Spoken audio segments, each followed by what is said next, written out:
Some of the first settlers to use our cave were bootleggers. We found some distillery barrels near the entrance, still had some whiskey in them. This is a significant waypoint on the Underground Railroad during the Civil War.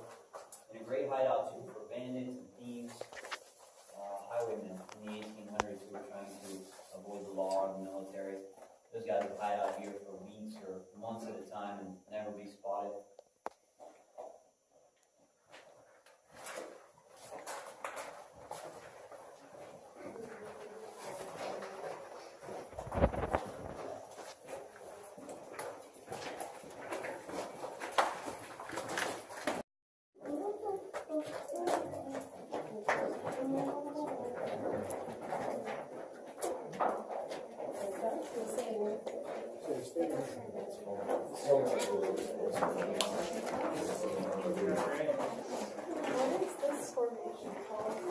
It's like a 4-stone on the roof.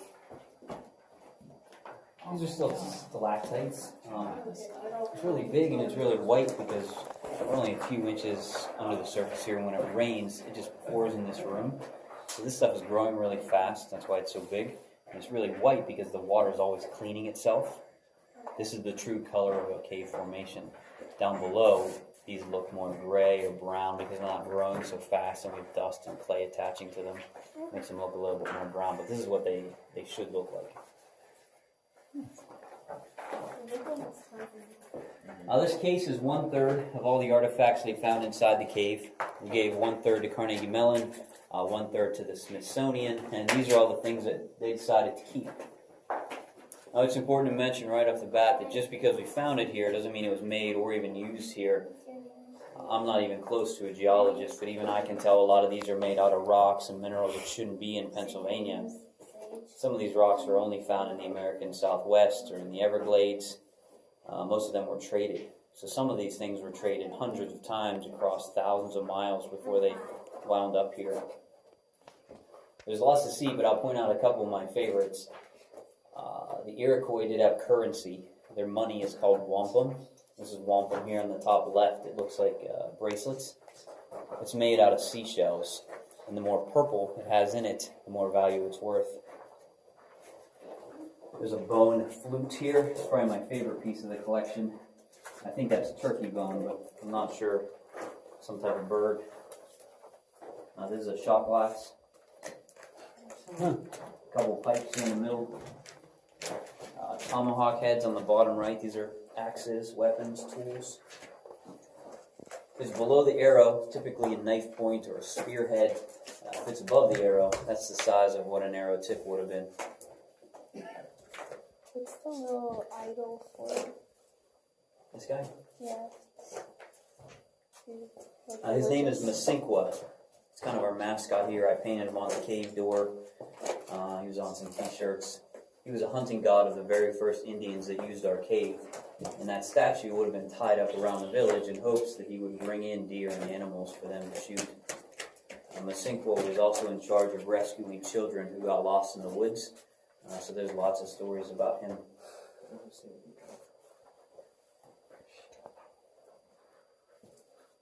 Like I mentioned, the floors are concrete, so we never get to find any new artifacts in here ever again, even if they left some behind.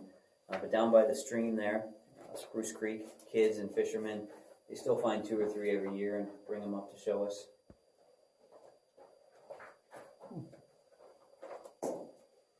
I hit the top of the steps here. We're really only 10, maybe 12 inches below the surface. And if we stood here in the dark for about 10 minutes, we could see tons of daylight coming in through a dozen holes and cracks all over the place. You have everyone? Okay.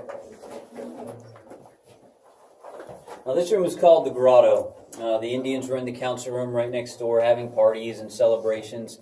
But they didn't come into this room, pretty evident by a couple ideas. First, we didn't find any artifacts in this room, not one of the 1,500. Second, the walls in here are very white, very clean. We're not suffering from some of the smoke damage we had in other parts of the cave. It turns out the Indians are terrified to be in here. This room was off limits to them. And the reason is the door is over my shoulder, and it was always open. So during the day, sunlight would pour into here from around noon until 6. And that sunlight, or the ultraviolet, charges this chemical on the walls and ceiling. I'm going to shut out the lights here one more time, and if you look up, you'll see what they saw whenever it got dark.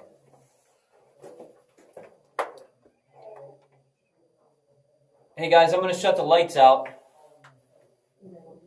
I don't think they still hear you. Do you want me to go get them? I just don't want them to get scared or hurt. Brian, come on.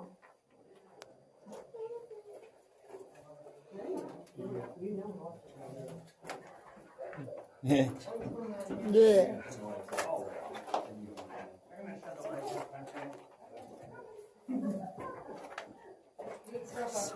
Don't be scared. All right, the further you can get down on the steps, the better. You guys are just going to look at the ceiling here, and you'll see some pretty cool stuff, I guess. All right, here we go.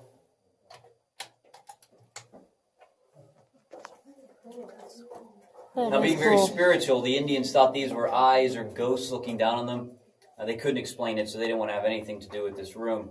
It's really called zinc sulfide, naturally occurring, pretty innocuous little mineral. It doesn't do very much, but when you zap it with ultraviolet, it holds a charge. We keep the door shut all the time for insurance, so I got to use some black lights in here to simulate. But it has the same effect, really. If it gets dark around 9, I've watched these glow till about 3 in the morning. So I think the charge is somewhere between 5 and 6 hours. Did you guys get to see it okay? Yeah? Okay.